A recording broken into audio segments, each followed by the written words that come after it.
大家好啊，我係 Ken Sir，今日同各位家長同學講下咩叫鐵門閂。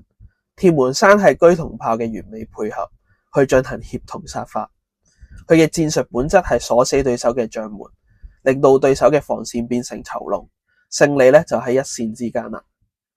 佢有3條支柱，第一係中炮控場，第二係車嘅側翼鎖定，第三咧就係要困住對手嘅將軍。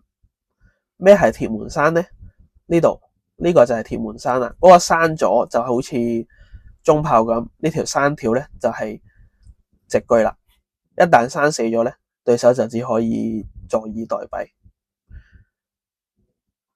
好，炮嘅角色咧就係一個控場啦，而車嘅角色咧就係最後一擊嘅執行者啦。佢呢度有咁多個執行條件，最重要嘅咧其實係當頭炮同埋側翼啦。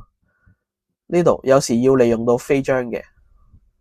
好，大家睇下呢度鐵門閂係點樣形成嘅咧？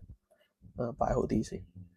呢度中炮車士同將咧係冇得離開嘅，一離開咗炮就會打將軍，將軍都冇得食咗隻車，因為呢度仲有隻車頂住佢，咁樣就形成咗一個鐵門閂啦。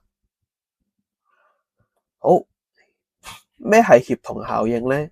協同效應嘅意思就係1+1個威力係會大於2嘅，呢個就係協同效應啦。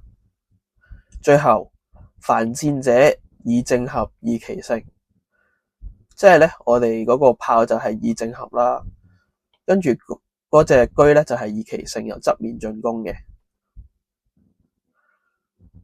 好，協同咧就係贏嘅唯一路徑。多謝大家。